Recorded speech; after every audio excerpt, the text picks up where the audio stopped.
हमारी आज की कहानी आधारित है सेल्फ कॉन्फिडेंस आत्मविश्वास पर।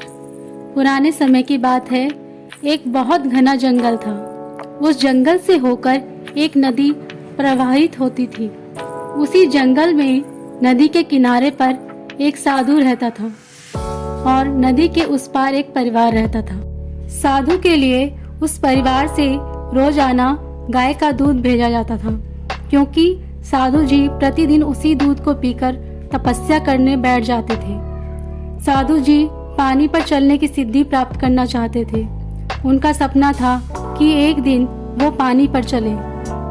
जो परिवार था, उस बच्ची के पिता नौकरी के लिए शहर जाते थे, इसलिए दूध बच्ची लेकर जाती थी। एक दिन बहुत घनघोर बादल छाए हुए थे। बच्ची की माँ ने बच्ची से कहा, बेटा आज साधु जी को दूध देना और उनसे बोलना कि आज घनघोर बादल छाए हुए हैं और हो सकता है कल नदी में बाढ़ आ जाए और मैं दूध देने ना आ पाऊँ। बच्ची जाती है और साधु से पूरी बात बताती है। साधु बच्ची की समस्या सुनकर बोले, तुम चिंता ना करो, मैं तुम्हें ऐसा मंत्र बताऊंगा जिससे तुम पानी पर चलकर नदी पार कर लोगी। बच्ची ने कहा, ठीक है बाबा जी। बच्ची घर जाती है और माँ को सारी बात बताती है।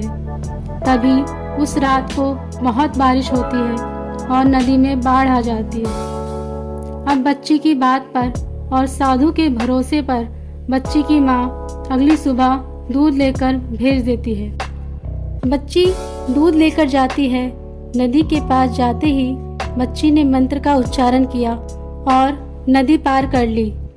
जब साधु जी ने देखा कि बच्ची ने नदी पार कर ली, तो वो भौचक्के रह गए कि मेरे द्वारा दिए गए मंत्र से ये सब कुछ हुआ।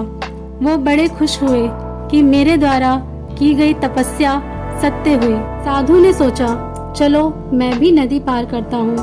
परंतु जैसे ही साधु नदी पार करने के लिए आगे बढ़ते हैं, वह नदी में डूब जाते हैं और उनकी मृत्यु हो जाती है।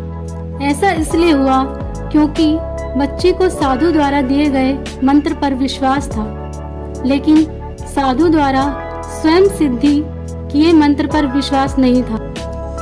यह कहानी हमारे जीवन में बहुत कुछ सिखाती है कि यदि खुद पर विश्वास है तो हर एक कार्य सरल है, परंतु स्वयं पर विश्वास नहीं है तो हर कार्य असंभव है।